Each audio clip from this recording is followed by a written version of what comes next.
Let's just see. Boom. You're live. You are live. You are live. Hello, hello, everyone. How are you? Hope everyone is well. Welcome to Security Tales.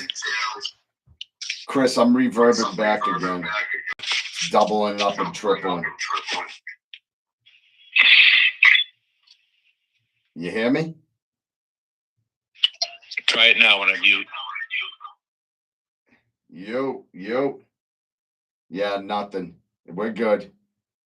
Hello, everyone. So sorry we're having difficulties getting Chris on Zoom again and dealing with some reverb on his end and unable to get him on my live speaker channel. So I do extremely apologize. And once again, having a little technical difficulties on the Zoom and getting Chris on. What's up, Chris? What's going on, brother? How you doing, brother? How's the feedback? Another day, always the way. Hey, CC, how are you? How are you? Hopefully, I know you're going to hear the volume, CC, and I know you'll be the first person to tell me, holy Christ, I'm hearing this, I'm hearing that, which you will. And I do extremely apologize. So, hey, everyone, I just want to let you know some stuff has occurred. So, what happened was we got banned, temporarily taken off due to the fact that I put in a rebuttal against some stuff that we had posted before, and they did not let me post after that. They told me that I was suspended for 1 week, and what it was I had a friend of mine on discussing some weapons and stuff one day, and I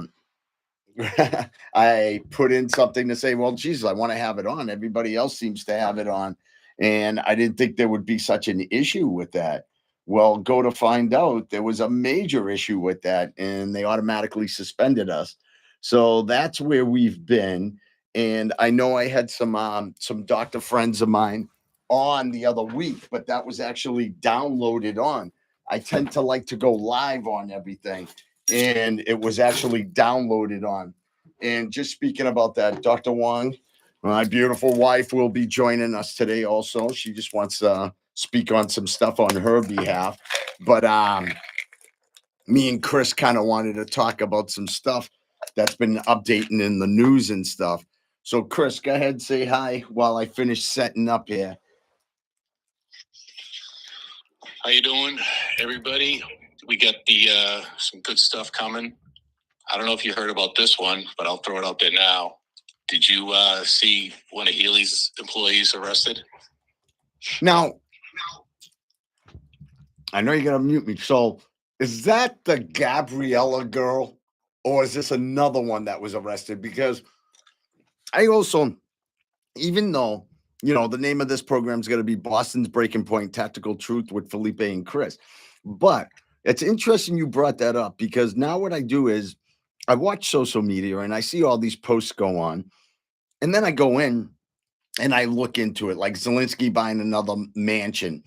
That was falsified news. Then they showed this counselor from Boston, and correct me if I'm wrong. She is a counselor in Boston. And I'm still investigating this because I haven't found any news to back that up. She was in a bar in the North End, decided to go behind the bar and start whacking somebody in the head. But nothing's coming back that's truth. So please go right ahead, Chris. I don't know if I'm right about that one or if it's another one. Oh, no, we got a juicy one. Lamar Cook was arrested Tuesday night in Springfield on charges of trafficking 8 kilos of cocaine delivered to his workplace. Now, Chris, is that against the law? Yeah. Anything over 5 kilos to the work is inappropriate. Really? Huh. But and it was from an undercover trooper who got him because they were looking at him before, because he also got delivered out to UMass in some hotel 13 kilos of cocaine. So that's major drug running. Really? 13 kilos of cocaine. How much is one net worth? I shouldn't even say that. How much is 1 kilo cost out in the street? Not up on my pricing, but it's around probably 25, 30,000. And then let's also keep in mind, if you're getting that kind of delivery, more than likely it's pure stuff that you can step on who knows how many times, 2-3 times, and turn that one into 5-6 kilos. So that's major. That is major drugs. And do you know how long this person worked for the city?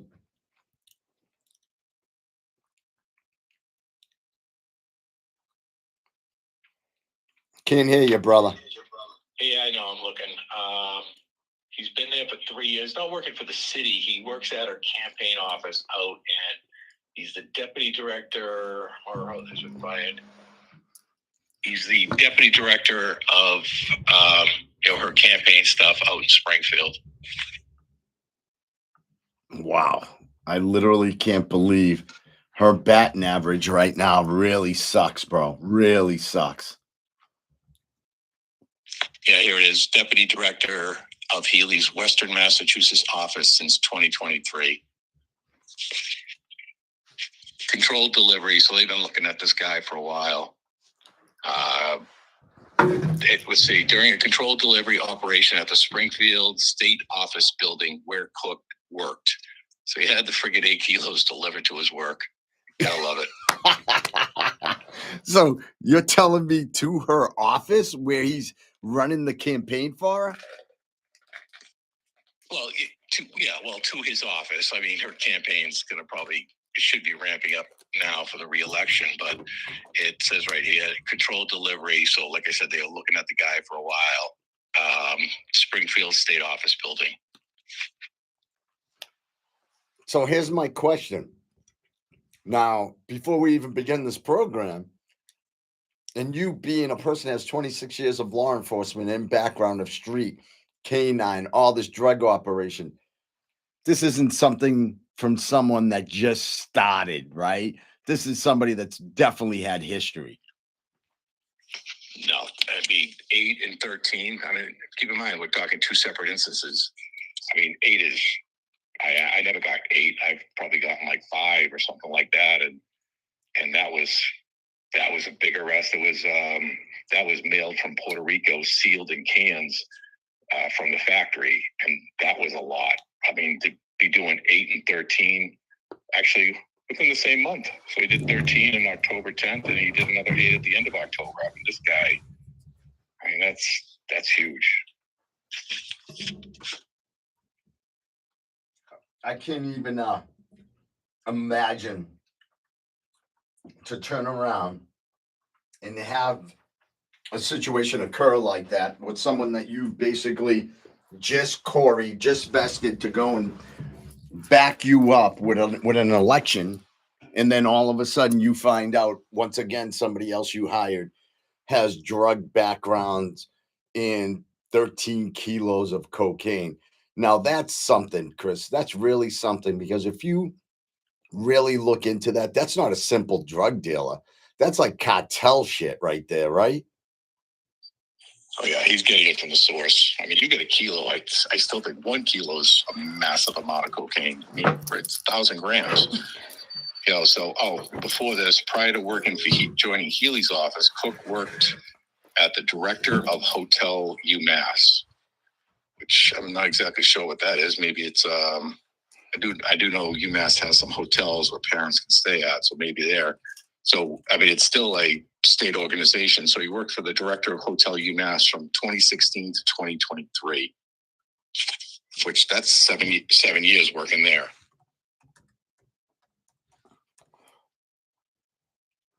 So here's the funny thing, Chris. The Hotel UMass, I'm looking at it, and it's actually just a hotel in Amherst. That's all it is. Yeah, but all right, I'm looking at it too. But look, okay, so Hotel UMass Amherst, 1 Campus Center Way, Amherst.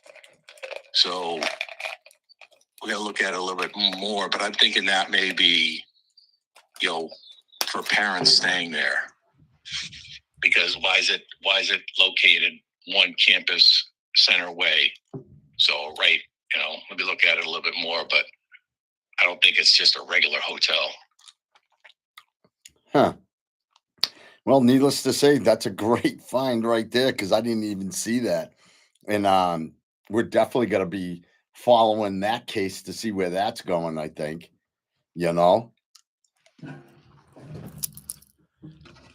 But let's move on, because some of it we can probably bring in to more if you can find it. I got my laptop sitting in with me today also. And that way I can look up stuff that's going on and test the cycle. So once again, everyone, thank you so much for joining us today. For those of you that have joined on live right now, I know a lot of you. Me and Chris had switched the hours because a lot of people were telling me, oh, go to 12, go to 12. So now I went to 12. So I also brought my computer on because I wanted to log on to Facebook, and at the same time I could answer questions that were popping up last time. And I'm unable to because I have to go and shut that off in order to get my code. So once again, I screwed up on some stuff. So I will reply afterwards. So listen, everyone, for those of you that showed up and watched the video from Dr. Cornell and Dr. Delphine Lewis and Dr. Winnie Wong about breast cancer and everything, I had a great time sitting with all three of them. And I'm looking forward to having them back on again. And now that we're live, finally, I got Chris on again. And now we're good to go again. We have nothing against us. Now we're ready to start the show back up. So excuse me if I'm shaking off, trying to get the stuff rolling again. Also, this month, we'll be dealing with Pancreatic Cancer Month coming up. And I'm going to have Dr. Pfefferman and Dr. Winnie Wong on also again for that. And that will be coming up November 7th. So please pay attention to that. That's something that touches me at home. I have two uncles that have survived that, going through the Whipple, which we're going to get into that. But we're going to move on to that. So let's go, Chris. So the failures of Wu and Healy, ICE, arrest, reality, and the city budget breakdown. Waste no more time arguing what a good man should be one. Marcus Aurelius. I love my stoicism. I love the new stoic stuff that comes out. So listen, everyone. Welcome back to Security Tales, where the truth meets its tactics. Oh my God, Chris, look who walked in. Can you see her? Can you see? Hold on, you got an arm. She's not on the camera. There she is. Hey, how are you? Good. How are you? Very good. Do you like my shirt? Very nice. Thank you. All right. So we were unable to get Chris on Zoom to kick back. For some reason on his end, his voice isn't coming. So thank you so much for joining us, Dr. Winnie Wong. So we're just beginning, actually, because Chris had found some evidence about some stuff that occurred. So we started talking about that. Cece's on if you want to give her a shout out. She used her infamous word, howdy. So listen, once again, welcome back to Security Tales, where truth meets tactics. I'm Filipe Montero, joined by my brother, Chris Kasha. And of course, your actual brother. It's going to be one of those podcasts, Chris. Remember that. No. And my beautiful wife, Dr. Winnie Wong. So Chris, former Massachusetts State Police Lieutenant, who's seen Boston from inside and out. So today's episode, Boston's breaking point, failed leadership, ICE arrest, and the misuse of taxpayers' money. This isn't politics. It's about accountability and leadership. So, Chris, I got a question for you. You've been in the command seat. You've seen how leadership and policies collide from where you're sitting. Now, what's the current state of Boston's public safety under Mayors Wu and Governor Healy? Once again, you don't have to answer if you don't want, but these are my questions, and I'm going to verse it over to Dr. Wong also. Are these sanctuary-style policies creating a blind spot that endanger both officers and citizens? The more and more I kept researching it and seeing what's going on and the assaults that are occurring to ICE and the new regulations about them taking off their mask upon arrest. And soon enough, Chris, what are they going to ask for you guys to take off your bulletproof vest and drop your tasers to start carrying rubber bullets? Like, these are the things that I kept coming up with while I was thinking. So please, floor is yours. So this is segment one of it. Well, I mean, not allowing us to cooperate with fellow law enforcement members, I don't think is appropriate. If you don't believe in what ICE is doing, or whatever her beliefs, you still have to cooperate for officer safety, right? I mean, if they're running an operation somewhere in Boston and there's 4 or 5 of them and they get surrounded by people, we're not going to be there. I mean, they should be there. Boston should be there. We should be there, just to assist, to make sure something happens. I think crime is high. I think the prisons are empty. I think people come here because the punishment isn't severe, and you have to if you can do something and not get punished, why wouldn't you try it? But I mean, they have to support each other. We have to support them, whether you agree with what they're doing or not. That's not our decision. It's an officer safety thing. Okay. So do me a favor. At the end, you started coming in really, the mic was really, really well. So make sure whatever you did at the end, keep that phone like right into it. You could hear the height and when it went on. So Dr. Wong, let me ask you, how do you feel, and if it has, Sanctuary City and the politics that's going on right now has affected you in the medical world? And what I mean by that, do you seem to see a growth in care for you in practices? Like, has there been a heighten of drug usage and violence or whatever, like in-house stuff that's going on? Disagreements within families? Like, feel free to touch base on any of that. I'm going to be honest, it hasn't affected my practice very much because I'm in private practice and we take insurance. But I did just recently read an article asking, when people come, immigrants without insurance, who is taking on that burden? These people go to the emergency room, they don't have insurance to pay for it, and somebody else is picking up the tab. So in terms of that, like providing medical care, because they're not getting turned away when they go to the emergency room. But because I'm in private practice with insurance, I'm a little sheltered from that. Okay, so some interesting things. Since you just said that, kind of came to my little food for thought for me. You also do immigration, and I don't want to say it incorrectly. You do immigration what? Paperwork, USCIS, for people who are looking to get like their green card and come into the country. And a lot of them have already been here for many years, but they're looking to come in, I guess, legally or the right way. So you said they've already been here. So what they've already did is they've processed forward like they were legally here. Now they legally want to stay here. Yeah. So now they're moving forward. Like So they they're came on doing a it the work right way. visa or Yeah. So something they're like doing that. it the right way. Correct. And how many people do you think you see a month out of this? Me, probably like half a dozen. And, some of them have been waiting years, like 12, 15 years to get this paperwork processed. And I hate to say it. I mean, sometimes we joke during the process. I say, you might be better off just going over to Mexico and crossing the border. Like it'd be easier. I mean, like they have to pay for legal fees for a lawyer to help them with their paperwork. They have to come in and see me, make sure all their immunizations are updated. They get blood work to screen that they don't have tuberculosis because that's highly contagious. It's a long process that costs money and it's time consuming. Okay, okay. So, Chris, my question is to you on some of that stuff also. And hello, hello, hello. How are you? And I hope you are well. Thank you so much for joining us today on the podcast. So, Chris, I wanted to touch base on something. So, one of my questions was the sanctuary style of policies that are being integrated into the systems, right? So, what I find funny is I have my major office is located in Wakefield for my security company, right? And I've seen a large abundance amount of homeless people and vagrants that are basically tented out, sleeping in front of people's businesses, people that pay taxes, and people that are looking for the policing and stuff. And what I've noticed is a cutback on how police officers Integrate or not implement.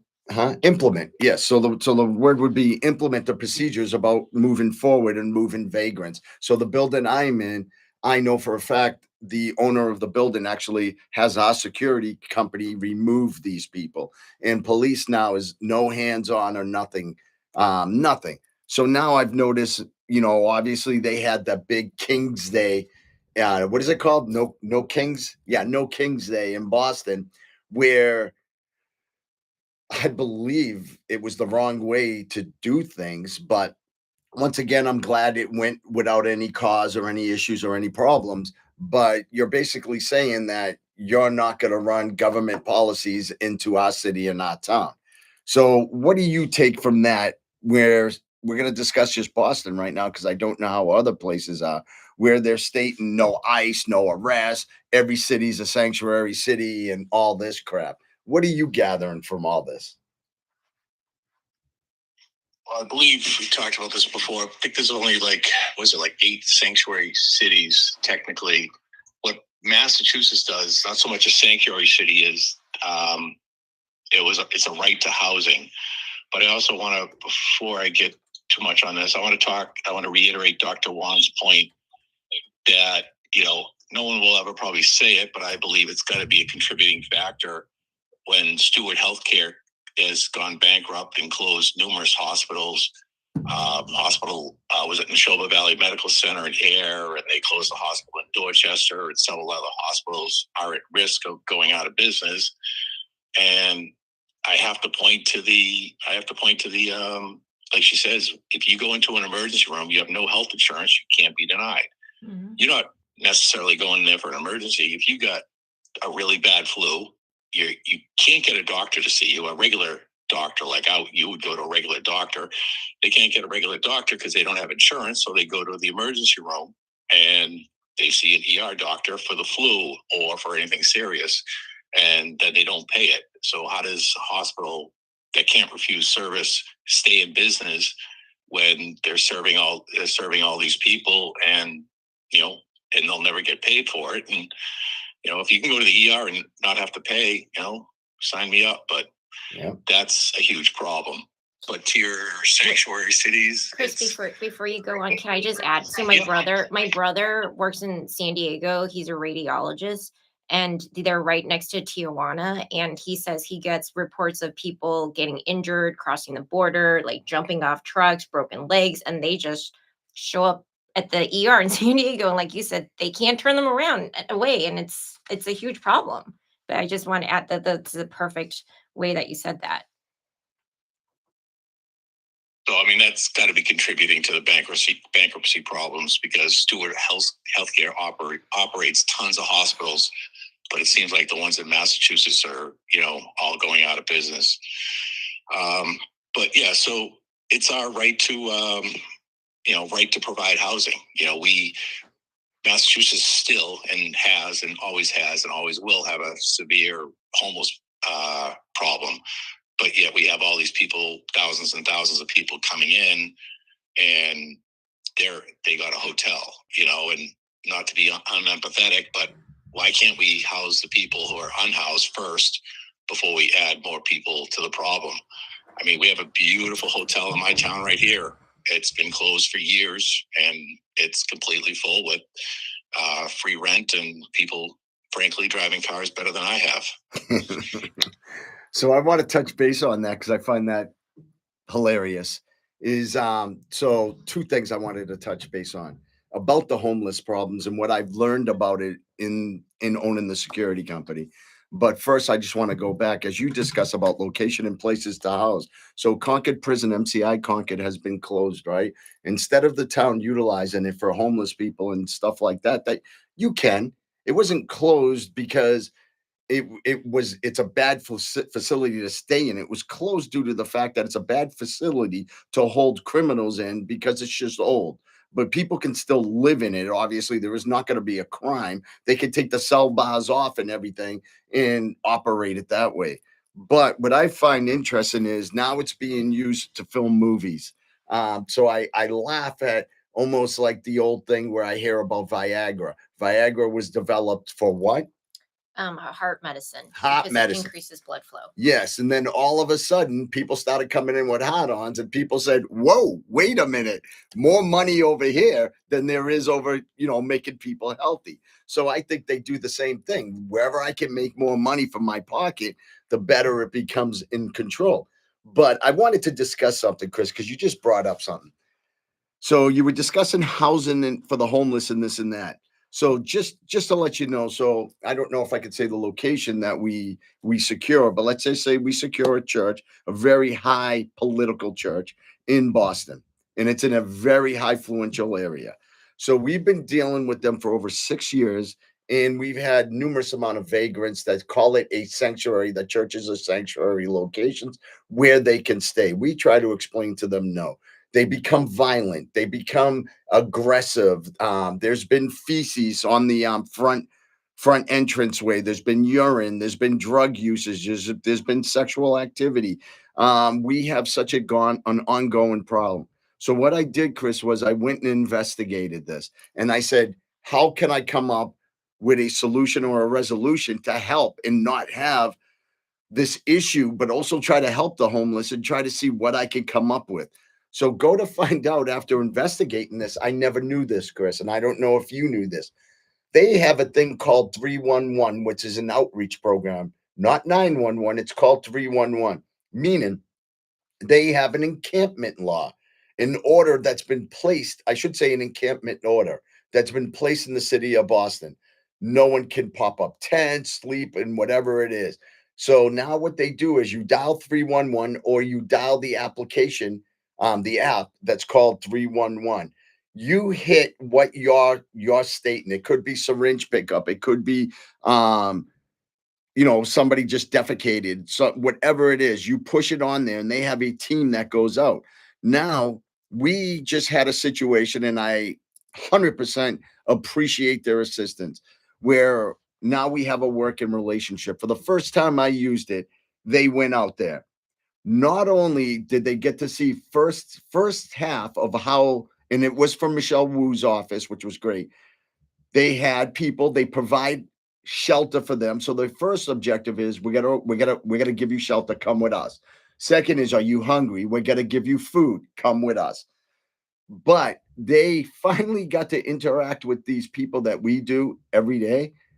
One of them became so violent that they had to call 911 when the only thing they were trying to do was help this guy. But instead, the guy ended up being combative and wanted to fight. So they had to call 911. But I never knew Boston had this program called Outreach 311, and that's all you got to do. And they actually come in to help the homeless. Did you know that?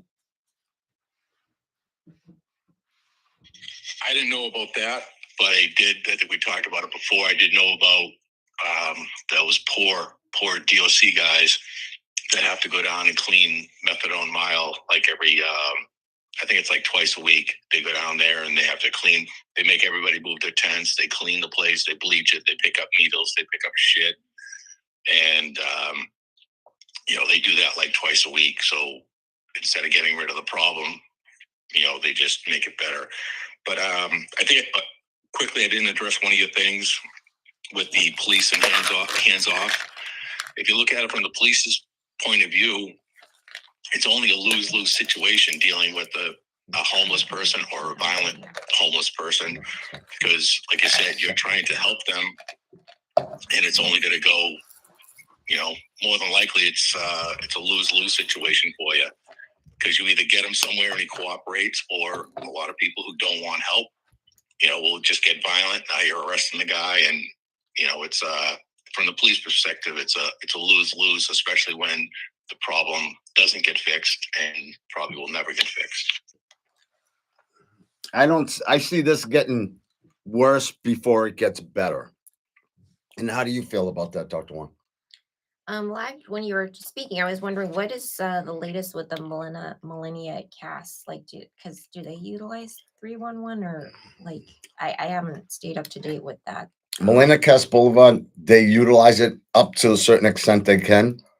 And as Chris pointed out, due to the fact that They really can't do that much. They've now implemented the DOC, Suffolk counties, which is behind it, to come in and help it. So no longer is it being cleared.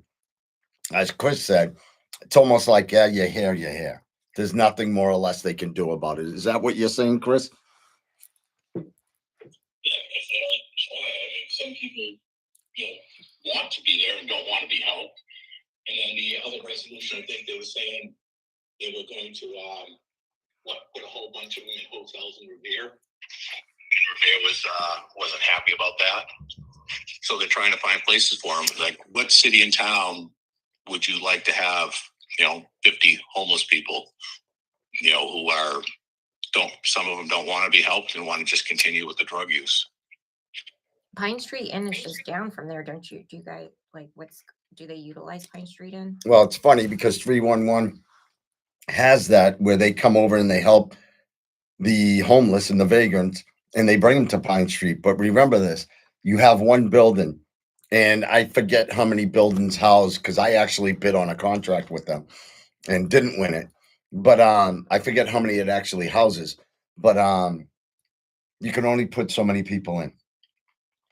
And what scares me is this: you have people that are homeless and people that are looking for help. And then you have people that either have gotten out of jail or are criminals that can cause harm to people that they're being housed with. So now what happens is you start to have to hire security and you start to have to implement more financial means to help these people out. So I I really wouldn't know how to touch base on all that. Can I just share it? So, I'm gonna date myself, but was at Boston University School of Medicine in the late '90s, and I did my rotations at it used to be called Boston City Hospital. I think it's now Boston Medical Center. But to your question, is it gonna get better or get worse? Sadly, I think it's gotten worse because we never went into our call rooms because the homeless people would go in and be sleeping there, Yeah. and we would be afraid to walk like across Harrison Ave, because you could be held up by gunpoint, knife That's point. that underpass, right? Because I remember I used to drive by and Um, see all of them on both sides, and I used to go, "What the hell?" and this was in the late '90s, and since then now we have Melina Cass, and yeah, things have only gotten worse. So this we're talking like 20 something years ago. Huh.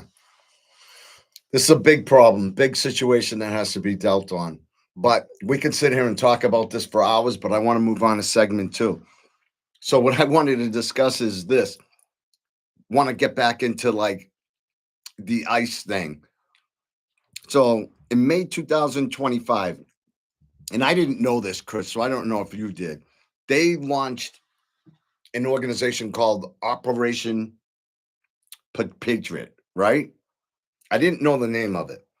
So there was 1,461 arrests across Massachusetts. Now, Chris, I remember me and you were discussing this a long time ago.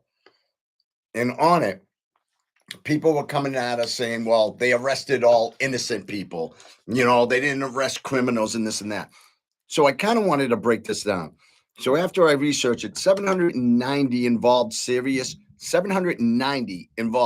criminal charges, including drug traffickers, sex offenders, murderers, and child predators. Okay. Now, to me, Chris, I think sex offenders and child predators should be, what's the word I'm looking for?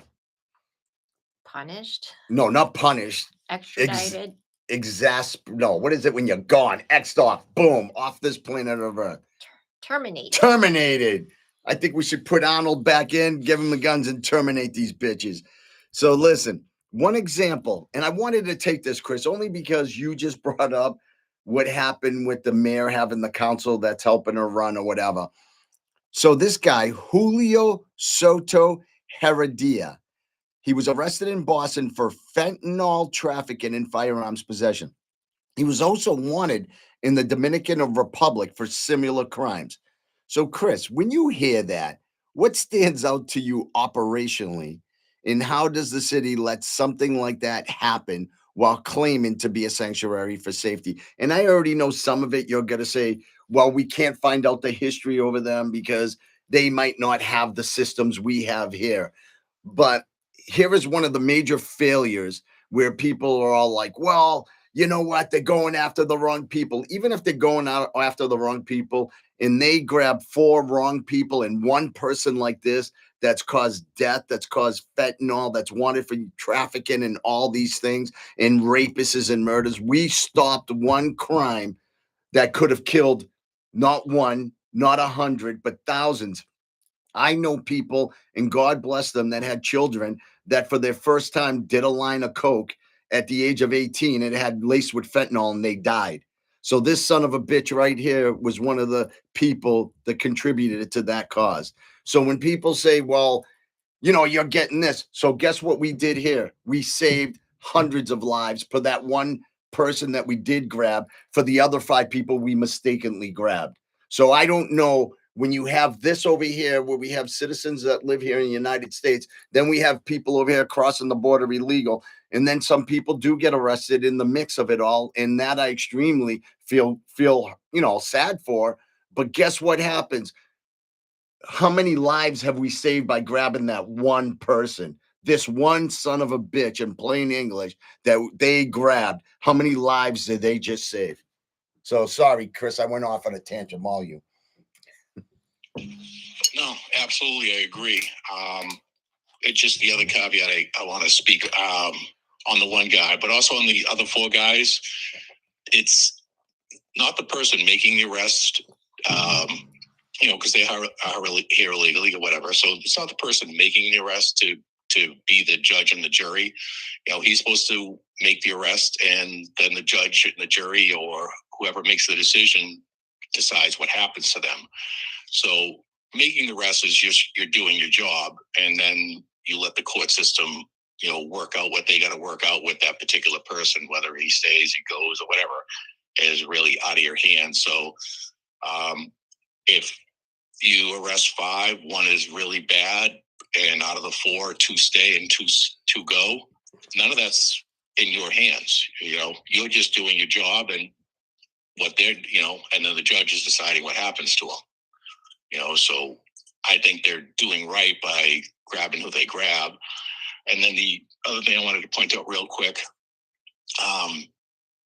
people were saying there was going to be a mass exodus, that people were going to leave on their own, and they were scared, and this, that, and the other thing, and they were going to take the $1,000 or $2,000 or whatever it was and leave. I don't see a mass exodus, especially in the places like Mass and California where they know they're very well protected. There's no mass exodus. And where the hell was I? I went to Walmart or some store, Home Depot, and I'm walking around, and I'm like, I keep on hearing there's only 12 million here, but more than half the people when I'm walking around are speaking Spanish. My wife went to Walmart the other day to look for something, and the girl could not understand a word she was saying, and she was an employee. So, well, that's kind of funny you said that, is due to the fact that when me and my wife went to Florida, I walked into a store, and obviously people are going to say, well, it's Florida. What'd you expect? And I'm like, okay, that's a stupid comment. But when I walked in to ask the lady where something was, she basically said, no habla inglés. So now I had to go and speak to her in Spanish. But then I'm thinking to myself, you're in Florida, you're in a place where probably 80% of the people that go there to visit are Americans. Maybe 20% of them speak Spanish, and the rest, the 60, are going to be lost and have to point out in pictures or whatever. But then what made me very interested in this was one person said, I don't know why people don't do what I do. And I said, what? They said, oh, I just download Translator on my phone and I have them speak into it. And in my head, I'm saying, now I have to conform to someone else, and they can't conform to me. And I'm the one that most likely pays the taxes and pays everything. And I'm glad you're working. And I'm glad you're doing all the right thing. But now my life needs to change at the age I am to adhere to the way you're processing things. And Dr. Wong, that's funny because I know we were just discussing that. I know for a fact when you have individuals come in, there is language barriers at times in things. How do you feel like some of it has affected you? Well, I was just thinking more about the immigration, the people I do immigration for, and correct me if I'm wrong, but like citizenship, the citizenship test, do they allow people to take it in another language besides English? That's a good question. I think they do now, to be Which, honest with you. because if that's the case, then like you were just saying, that's irony because you're asking to become a citizen of the United States. You should take the test in English. And the reason I bring that up is because I do have some people who have to go for immigration purposes, and sometimes there's a form that I have to sign saying that they're not that they can't speak the language, but that mentally they don't comprehend. But I didn't know that. as long as physically, like their immunizations are up to date, they don't have tuberculosis, then that's fine. But just mentally, they can have a waiver if I say that they're not capable of understanding. I know when I fill medical papers out, for some reason at the end of it, it says, did you fill it out or did you use an interpreter? So that's shameful that someone can walk in and they barely understand anything you're saying, and you're speaking to them and you're signing this documentation, validating everything on it, but language is not part of it. So now these people are coming in, humans, I shouldn't say these people, just humans, are coming into this country with the goals and expectations to live a better life. But to live a better life, don't you believe you should learn the language? Tommy just made Tommy, what's up, brother? Me and Chris were wondering where you've been. So Tommy Tommy says, Titus. Tommy T. It says Tommy wrote, in Texas, our Mexican citizens speak and understand English, at least in the county we live in. And he says, great to see you both, and here, Chris, too. I could not speak to last week's discussion. There wasn't a last week's discussion, Tommy. You just clicked in. We got banned. We got suspended for the week showing guns. So I do apologize. I didn't know I couldn't have a person from the armed division come in and show weapons. That I really didn't know. But it's shameful that Tommy lives out in Texas and Tommy says it's mandatory. It's mandatory. So kind of strange. So to me, I really don't know how to answer. I don't understand how we don't follow one protocol, one political sanction, and everyone follows it. If it works over at Texas, why can't we bring it here to Boston? I don't understand that. Like, I believe our gun laws work great here. Why can't they bring it to down south and all these other areas and use our implementation there? Like, I'm so confused with this shit in plain English. Well, different states have like more Republican or more Democrats, or that's gonna affect that. Well, no, and I understand that portion of it, but what my comment is, if it works, you use it. You know what I mean? It's like, who is that guy, Chris? And I can't think of him, and I know he was out in Florida. And Tommy, you might be able to answer this. He was a sheriff, and this guy, when you went in to do time, he decided to do a work team out. So instead of hiring other people, he said for a cheaper cost, you can hire inmates and instill values on them and educate them to come out and work in the labor field.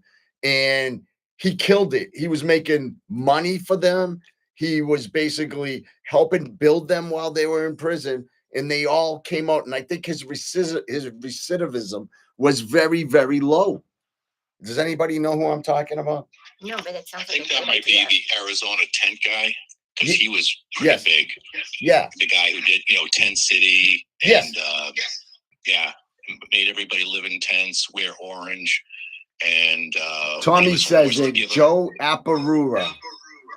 When he was forced to give him cable, he only let him. They could only watch like PBS and some other things because the state forced him to give him cable to the prisoners. Yep. And I think of things like that all the time. But let's move on. Let's do a tactical breakdown. So when leadership blocks ICE, cooperations, officers lose critical intel, names, warrant, background data. Now, this is pretty interesting. That's not progress, that's risk. So, Chris, explain from your years in command, because I know you did K9, you worked together with your brother officers. You did a lot because I remember you used to call me up and we used to just discuss, and I know with you, it was more of a release and not bragging, but you were just discussing, oh, just dealt with this person, with this and that. So, I'd like to get your insight because you did 26 years on. So, in your command, what it's like when an officer responds to a scene blind. So now you're having police tell them to sit back, not help out other fellow law enforcement officers, and not doing anything. So to me, I want to know when you respond to a blind scene, how fast can that turn deadly when intel is missing? So when you're walking in blindsided and you don't really know what's going on, you just got the call. Well, I mean, for example, like I want to get more off, like, so dealing with the crowds, more reference to the ice guys. So the guys, you got 4 or 5 ice guys there. You got a crowd gathering. You're trying to do your job, making arrests, things you're legally obligated to do. And you got 40 or 50 people. And maybe now things start to get violent. Somebody throws a rock, somebody else throws a bottle, and they start encroaching on you. Like, you got 50, 60, 100 people encroaching on 4 or 5 guys. Yeah, we got a gun, but we can't use it. Maybe mace, but that can hold off somebody, but you can easily fight through that stuff. So what do they do without support? They could beat the hell out of them, take their guns and do whatever they want with them. It's like you're in a no-win situation that can turn bad real quick with just, one guy throws a rock and then the cobble gets hit, maybe draws down, and then the crowd gets even more violent and the crowd feeds off one another. So, yeah, you can pull your gun, but you're not going to be able to shoot somebody. So you're in a really, really bad situation that can get real bad real fast. And that's why even if the locals aren't allowed to help, they should at least be there, crowd management, and to help just in case anything does go bad. But having them not even allowed to help and not even allowed to go there, is a serious officer safety problem. No, and I agree. Just having the prison background and a little street background, I totally, it's dangerous for both sides of it to walk into something blindsided. Now, for you, Dr. Wong, I know you walk into situations blindsided all the time.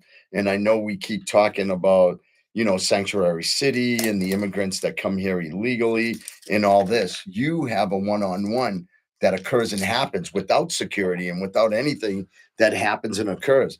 Name a time that you felt you were placed in a position where you've done immigration services for someone that's looking to come to the US. And like I know for a fact you've had situations where you didn't feel safe. So can you explain that? Well, actually, ironically, it's not the immigration people that I don't feel safe with. It's my regular clients, some of them. We get taught certain things like make sure that we're closer to the door when we're talking to people. I've had patients I've had to call security that we're going to terminate, and they can be very volatile, or people of a history of drug and alcohol use. They've come into my office under the influence, and I didn't feel safe, that we've had to hire security for. But thankfully it hasn't happened too much, but there are certain things where I'll leave the door slightly ajar so my staff can hear if something happens.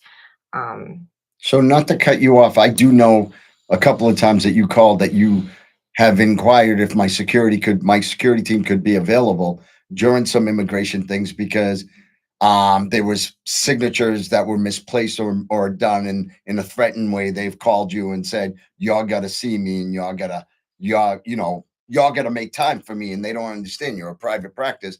Your time is basically restricted to the individuals that you see. But they've sat down and stuff like that. Now, Chris, the reason why I brought this up is these are the people that you're signing on to say they're okay. But right on the phone, they're yelling, they're screaming at you, they're screaming at your staff. These are the people that were like, okay, they're good to come in. Now, if they're yelling at someone that could save their lives and give them the right to come in, why isn't this documented to them to say, hey, listen, this matter occurred and happened, but I want to explain how their reaction was. Don't you think there's a foundation to Um, come in and say, okay, this guy wasn't violent or this female wasn't violent? But now they're sitting there dropping F bombs to you, yelling and screaming at you, calling you idiots. These are the people that you're signing off to let here. Yeah, it's true. I mean, on the form, there is one sheet that's for mental disorders. And I mean, like it's basically designed for like a diagnosis, like if they have a known diagnosis of like schizophrenia or bipolar. But yeah, you're right. There is no actual notation or checkbox for, how did this patient behave? Like, were they rude or and I hate to say it, it's depends. We have very different people behave depending on culture. So, like, and it can be a cultural thing. So, Hmm. my staff there are certain cultures. They come prepared. They have all their documentation, all their immunizations, paperwork is all there. And then other, I'd say people come from other countries. They have nothing, and they say to me, "Oh, I did all my immunizations in my home country, but my village got burnt down. I don't have the documentation. Can you just take my word?" And I say, "No, this is an official document for the government. They're not going to take your word that you had these immunizations. And I'm sorry, you're going to have to provide proof. So you're going to have to get immunized all over again. And I apologize." And they say, "Well, I don't want to get jabbed a million times." And I say, "Well, again, this is what the government is requiring." And sometimes I get into it and I just have to fall back and say, "I'm here to fill out the paperwork. This is what it requires." Hmm. Chris, any input on that? So, not really. I mean, I can't talk to the fact that, my wife had to go through it because she wasn't, from this country, and she had to go through the citizenship, and it took her several years. But also because she's not too good with following up on paperwork. But keep in mind, okay, if it does take you several years, to get your citizenship and do all those things, at the same time, you're still here. You're still living here. You're still working here. So officially, you don't have your citizenship, but in the end, you're getting, you're still living here. It's not like you're sitting in your country for 10 years waiting for it. You're sitting here doing exactly what you would do the day after you get your citizenship. I mean, my wife's life didn't change one bit. The day before she had it and the day after, nothing changed. Just a piece of paper, and I think she did it so when I die, she gets my life insurance. I think that might have been a caveat. So that's why she pushed on it. But I mean, in reality, nothing changes. So and Dr. Long, don't feel bad, because if somebody was really rude to you and swearing at you and yelling at you and doing all those things, and you wrote it down on a piece of paper in Massachusetts, I don't think anyone would care. They're like, oh, well, they're just passionate, unfortunately. Yeah, I'm not going to disagree with you on that. Tommy had just wrote something also. He said Massachusetts legislators up to the governor pass a mental health screening. There is no disagreement with that, since all law enforcement officers and everybody else has to do that. They have to do drug tests and all that stuff on top For an of it. LTC. Yeah. So to me, it's shameful that someone that comes into your country doesn't have to do that. But then again, we are the land of the free, supposedly. So listen, I want to move on too, because what I kind of really started researching, and do me a favor, Chris, next time you speak, really get that phone up because you keep going away and it sounded low. So I kind of was looking into taxes and stuff in Boston, right? So Boston's FY 2026 operating budget. Now, Chris, really pay attention because I know you like to research. Their totals were 4.8 billion, right? That's what they're predicted 2026, right? A $96 million increase from 2025. About 72% of that revenue comes from property taxes. 72%, bro. Really think about that. My family owns houses there. Your family, everybody. I'm thinking to myself, wow, 72% of property taxes. It was paid directly by residents and businesses. Here's how the city says it allocates the money. Now, you ready? It says education plus public safety, 56%. Education and public safety, 56% of total spending. Public safety is considered police, fire, and EMS. 16% was fixed costs, which is pensions and debt services. 41% of all growth. Okay. Community programs. Now, I would like to see where these community programs are, bro, because it says 1.2 million for youth jobs, legal counsels, and health outreach. It says the Boston Police Department's overtime projected nearly 100 million. Record levels, bro. Record levels. $100 million.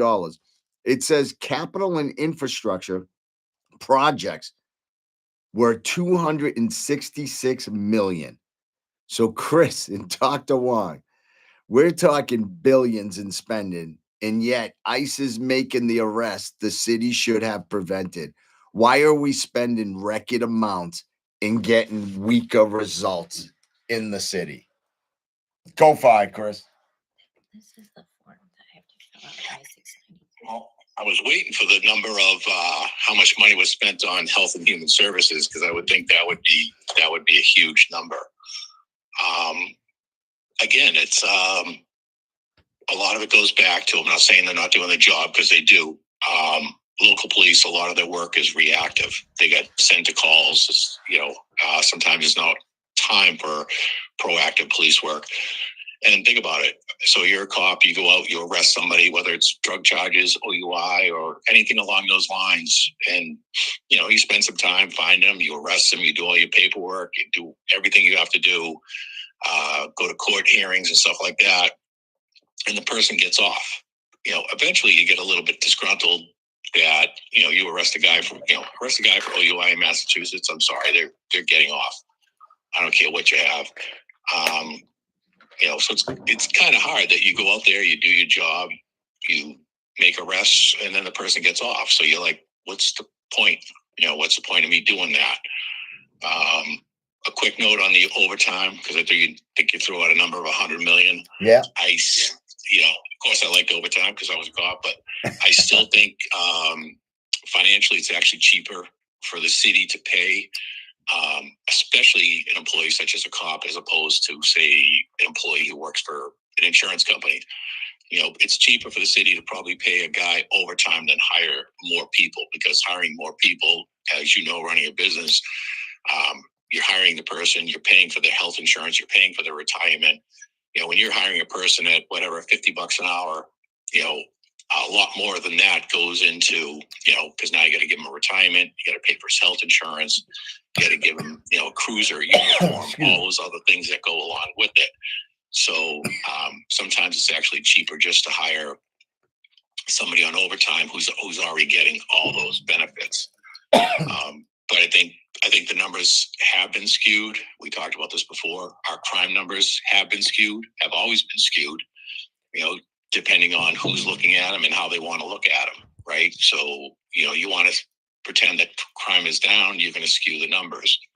And I've always said that, when they say, oh, there's only been, 150 murders, this last year in Boston, and they're like, that's great. I'm like, how is that great? It's not great if you were a family member of one of those 150 people, right? So there should be as few as possible, obviously, because each murder affects probably dozens, if not 100 people. So crime will always be a problem. But the two things that I think hurt it the most is that the officers aren't supported from the command staff up, or from the bosses aren't supporting their work, and the criminal justice system isn't supporting them and putting the people in jail. So once people actually go to jail for doing wrong, and when I arrest somebody and something may bad come out of it, even though I'm in the right, I should, when guys don't feel supported from the bosses, they're not going to do their job. Okay. So I got one disagreement with you, Chris. So me owning a company for the length of time I have, and I do agree where the totality is when I do have overtime that comes in, it stresses the operation on my side of it because not only do I have a security staff that now stay in an extra 8 hours to 16, I know I'm not going to get him fully at the capability as I would when he started his own shift and ending it. And when it comes to cost reasons, I feel when it comes into things like that, I designed in my format, I designed a thing called creative scheduling, where you hire a certain amount of people for 40, a certain amount of people for 32, certain amount of people for 24 and 8 and 16. In this way, you will ask them upon hiring, hey, so I see you're doing 8 hours and you're going to college. Do you have any availability at any other day that we could call you instead of just calling you to ask you? So we developed this creative list scheduling and stuff to benefit with that. So I always think when it comes over to turnover, you need to design that perfect team for your organization. And I understand that, working for the public and departments like that, that it has to be 40 hours of services and all that. But I also think sometimes that all due respect, and trust me, I loved overtime myself, and sometimes I got forced 24 hours. But I think for simple job tasks, as for instance, Florida, I believe they use it, right? I think we drove by and saw it. They use a thing called Flagstaff. I don't think you need cops in half of these little street details that are standing there because I just drove by 3 police officers in a town that were just sitting there on their phones joking while cars were just going back and forth. So to me, why are they getting the overtime where we could turn around and put a flag person there that's making $20 an hour that wants the money and will keep active? So to me, it works both ways. Do I want to see my brothers make money? The answer is yeah. But when I see it starts to impede values on me financially, I think it becomes a major situation. So to you, Dr. Wong, how do you feel about Um, I can't really relate except for when I was a resident, we would work 24-hour shifts every other day and 100 hours a week. So I don't know. I can't really. Well, you can relate because you told me the other day that no longer happens. You can't work 24 hours a day. So now it's all changed because you deal with students. How many hours a day are they allowed to work? When you did it, it was 24 hours, 5 days a week if have to, 6 days you're sleeping there until wanted again, right? What is it I now? think I think it's 80 hours now is the limit. I'd have to look it up total, but yeah, we would do at least 100 and I can't remember how many hours continuous.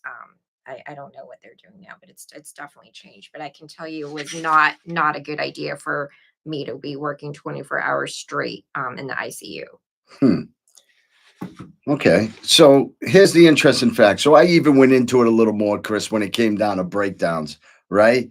So let's get to the specifics of the breakdown. Out of 4.8 billion, only about 1.7% of growth goes towards new operation initiatives, right? Everything else is fixed cost and red tape.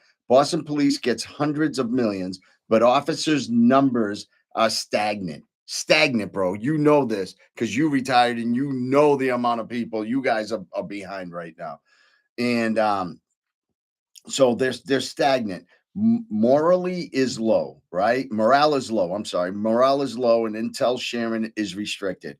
At the same time, outreach programs receive millions without published success metrics. So I was trying to find these outreach programs that they put all this money into.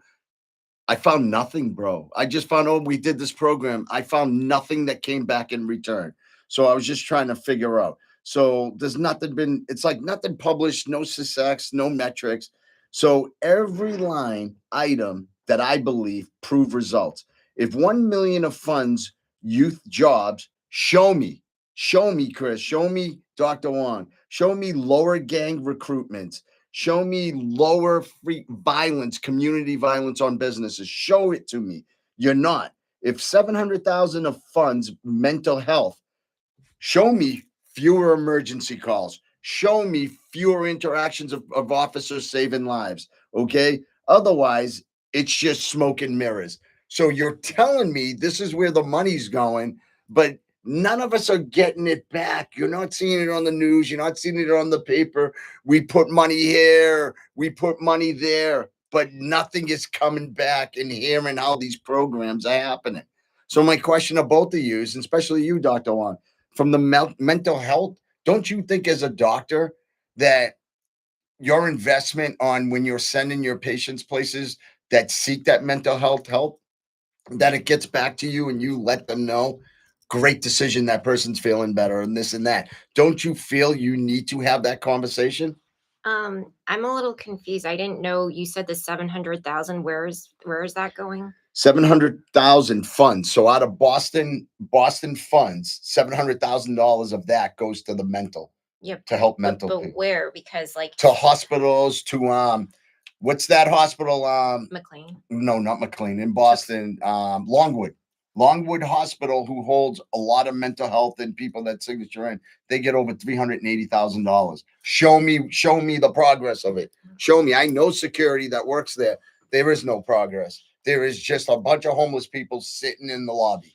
Show me the progress. I first of all, I wasn't aware of this funding. Secondly, we're talking about two different things. The people who are sitting in the lobby may not be asking for help. They might not know they need help or asking. But as a primary care doctor, I every day have people coming in and asking, I need to see a psychiatrist, I need to see a therapist, and the wait is long. The wait is months, and To so see one? yes. Okay. So I feel like, yes, we definitely need it in the hospitals and emergency rooms, but we also need to have access. I mean, people are still trying to function their daily life. They want to go to work, they want to interact with their families. So they need help like now. But that's not going to include hospitalization necessarily. So I don't see that improving because the wait time, there's definitely a lack of number of treating psychiatrists available. So I find that pretty interesting. So now you're talking about a cost difference because people are paying to have insurance and to see you, Oh, and yet they can't see doctors and medical can doctors. I interject too? Sorry. So a lot of patients, a lot of this, and I hate to say this, psychiatrists take commercial or they'll do self-pay, but there's very few that actually take Mass Health or Medicare. Who, I hate to say it, that's a large population and they need the help too. So Yeah, but I just find it interesting though that they pay to see people and you're unable to get them to see people, but yet because there's a shortage of psychiatrists. no, I understand that. But yet the city of Boston is telling you they're providing it for these other individuals in Boston, in town, and they're making it available for them to see these people. When you're telling me there's a waiting list, but over here they're saying, Well, so that's where's the money? Where's yeah, the that's money what I was going? saying. I wasn't aware of If this. there's not enough people to see, how are they funding it for these people to be seen? So are they actually being seen, or are these people just going, yeah, I'll pay me 20,000 and I'll see patients, and they're not seeing anybody? What do you think about that, Chris? I'd say they are seeing people, and I'd say this is probably. I understand what Dr. Wu's saying about self-pay and stuff like that, but I think this is a lot of the people who just don't have insurance, who can't afford anything. That's Dr. And- Wong, not Dr. Wu. It's okay. I'm I've been mistaken with I don't know where I went with that. people call me the mayor before. I love it. People call me the mayor. No, I've said it right like 10 times. I don't know where it came from. But what was I gonna say? Oh, Mayor Wu. That's where it came from. I know that's where it came from. That's where it came from. I knew it came from somewhere. But We're not all the same. We don't I all think look the same. that's a lot of the destitute people. I should And as put my far hair as down. seeing results Like here, for your stuff, here. I don't think you're ever gonna see quote unquote there's X number of less gang members. Is you'll never see it. And I think it's fluff and what they call window dressing. That we put $100,000 towards community outreach. We did this. We gave kids jobs. You did this and the other thing. I just don't think you'll ever see any stats supporting or denying it. It just depends. Crime's down. They'll say, "Hey, here you go, crime's down," and that supports our community outreach. So I don't think you'll ever see a number for that, unfortunately. I think sadly the need for mental health is going to increase because every day I probably hear this phrase, the political climate, at least half a dozen times. So when patients come in for a physical, we have them fill out a form called a PHQ-9, which is a depression screen, and a GAD-7, which is an anxiety screen, to see how they are mentally. And everybody always has something going on. And when I ask them, I go, "What is this about?" They're like, "Well, the political climate."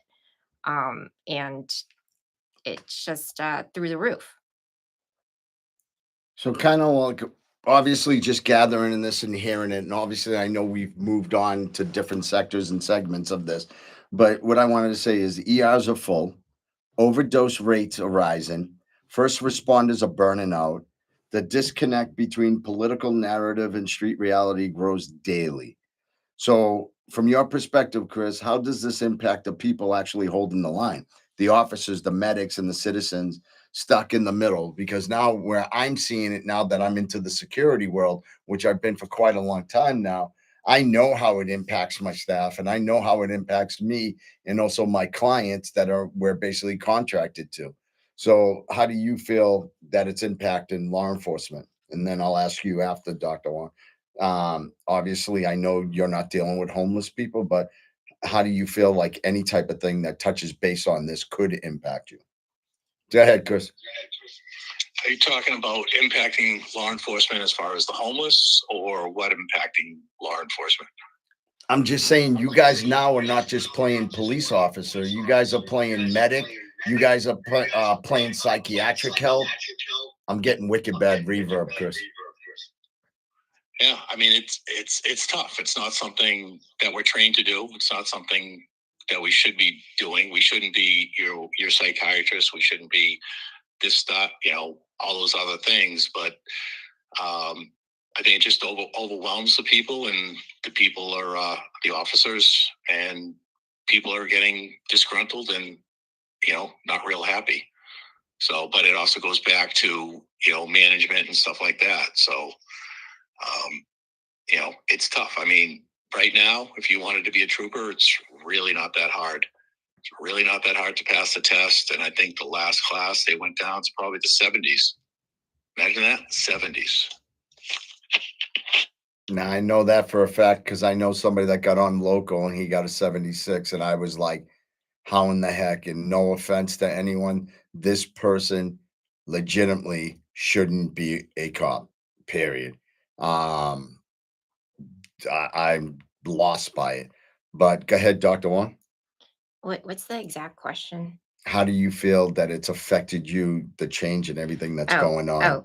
So I'm a primary care doctor, which I thought was to when I originally went into is to take care of whole families, prevention of health, like making sure they're up to date with their pap smears, mammograms, things like that. But as you know, Felipe, my daily job has become like being a psychiatrist or a therapist. I would say like maybe 75% of the time, I'm dealing with just talking to people about their issues. And I do encourage them. I say, I am not a trained psychiatrist or a therapist. You really do need to seek help from a professional who is trained in this. And I either get the response, well, I feel comfortable with you, so I'd rather deal with you, or B, I'm on a list and it's taking me some time to get in. So a lot of it does fall onto primary care providers because we're the first line of defense, and then we're trying to help get them some help. Hmm. So it's very frustrating, and I hear all the drama and everything. But can I just share something interesting that I learned today when you were talking about drug use and stuff? I just learned a really interesting phrase this morning. Do you know what Bluetoothing is? No. So it's really disturbing as a physician. So I just learned this phrase today. Bluetoothing is increasing the spread of HIV and hepatitis. It's basically when someone uses drugs, like for example, to shoot up, and then they withdraw and aspirate some of it so that they can share it with someone else to make the most use of the heroin. And so we're spreading blood products and everything. And now the rise of transmittable blood STDs is going up. Gone back up again? Jesus. Did not hear that. I got interesting thing also that just came up. Tommy just basically stated that $160 million was awarded to ex-inmates or inmates, I per se. They just got awarded funds He wrote, a judge out of Worcester just gave 150 cons convicts, I should use proper English when it comes to that. 600, I'm sorry, 675 million for alleged abuse from 2020. Here's the sad part, and not to go back to the department stuff. So obviously I worked for it. And if I tell you the amount of salts that blue shirts get and what they end up getting is basically you go out with full pay, you get violence pay, which is like $100 or something extra a month. Then on top of it, you're going through your sufferings of a broken nose, broken jaw, or something else. Then you can't have anything in the totality of you being harmed or hurt. You're not allowed anything. And then even if you go in to put in for retirement or something early because of the violence that happened to you, now you have investigators that watch you out in the street to make sure you do nothing. So you can go to a bar, drink, get drunk, and cry about losing your career from the violence act that happened. But now you have some son of a bitch roll up on you, sucker punch you, and now you basically react backwards and you light them up. And now you're the person that's eating all this bullshit. So that kind of gets me mad. And I'm not going to play both sides of the fence and say that it doesn't happen. I've seen some bad things occur and happen to people that did time. I've actually grabbed officers and said, "What are you, a coward? You don't do shit like that." So I'm not going to disagree that some act of violence does occur where it's not necessary, and that happens. But what really ticks me off is the amount of officers that I do know that are solid guys that will give someone a free one, which is illegal. Which basically, for those of you who don't know, what a free one means, let's go in the closet. Let's straighten out our indifferences. Let's just go on. This is, to me, you're gonna be doing time. I'm gonna be doing my bid also with you. Let's just clear this on so we can go on. But it's a shameful act that happens in society right now where everything becomes a lawsuit. Everyone immediately will start an argument and then pull their phone out after the argument. That's why now, just to let you know, Chris, my vehicles all have cameras now. They automatically record when the vehicle started. I don't even bother anymore. Now I just whatever. It's ridiculous. But thanks for bringing that up, Tommy. And Dr. Wong, thank you for bringing up that what was it called again? Bluetoothing. Bluetooth, and I've never heard that. So everyone, please be careful out there and take care of yourself. So my call out is this: Mayor Wu, Governor Healy, you have the data, the resources, and the budget, but instead of results, Boston's softer and less coordinated than ever. Federal agencies are cleaning up with you ignore what you ignore. So where is the accountability? Where is the return on investment? How do you justify spending billions when safety and trust are collapsing? Chris, final thoughts for the residents listening tonight or today, sorry. I don't know. It just laws have to be upheld, and we have to get stricter. And we have to look to some of the laws that are in the southern part of this country where people actually go to jail for things. But let me just interject. I have to go. And do we still have that thing at 4? Today at 4, yes, I believe we do. It was scheduled for it. Okay. All right. No, I'll be on. But to that end, I gotta take off. But thank you very much. Nice seeing you, Dr. Wong. You have a great day, and I'll see you next time. But I gotta take off and take care of something. All right, brother. All right. Thank you, buddy. All right. Ciao. So, for everybody that's been listening to Security Tales with Filipe Montero and Chris Kasha and Dr. Winnie Wong at Security Tales, thank you so much. Please share this episode and tell us what you think about it. And please, put footnotes in there. Let us know if there's something that you want to talk about. And once again, shout out to Tommy, Peter, and Cece for clicking on and saying hi. And I just want to know, where is Boston's money really going? And why are we letting that slide? Until next time, stay alert, stay sharp, and stay safe. I also wanted to end it by just making one statement. So Dr. Wong had brought in some of her doctor friends and associates, I should say. Once again, it was Dr. Cornell and Dr. Delphine Lewis. And I think that show was incredible. It was discussion about breast cancer. And I want to say live, because now we're live. that please come back now that we have everything working and functioning. I don't have to download it. We can have people writing in and everything. And is there anything you want to discuss on just that one before we just bring on what we're gonna have next month? No, October is breast cancer awareness month. So the key point to take away from that was, don't be scared, don't delay, because screening can save your life. So don't be scared and put it off. Awesome, awesome. So next month is pancreatic month, and Pancreatic one. cancer awareness. Okay, I'm sorry. I just said pancreatic month, but I guess it's awareness. So first, I would like to thank Dr. Wong again for getting Dr. Pfefferman on. And obviously, it's been a friend of yours for many, many years. So I really appreciate having him come on. Yeah, well, it should be good. So anything you want to bring up about that so people can prepare questions or anything? I would say, and this is a great time of year to start talking to family about family history, medical history. Because oftentimes when I have patients come in for physicals, we do have a sheet that says, does cancer screening, is there any cancers in the family from your mom's side, dad's side? And that's super helpful. So I would say, with the holidays coming up, if you're going to be seeing family, to I mean, nobody really enjoys talking about but their medical history, but it can be really life changing, and affect your medical status, as well as anybody who's related to you. If you have children, whatnot, they might need to get screened. So take advantage of interacting with your family members during the holiday season and find out what medical conditions they have that could impact you as well as your other family members.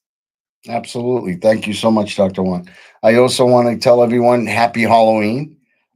Be safe out there. Wear reflectors if you're going on after dark. Um, just be safe and please walk with your children and make sure they're being cared for as you journey on to this new venture of Halloween in 2025. Thank you so much, everyone. Have a blessed day. Dr. One. Happy Halloween. All right, everyone. Ciao for now.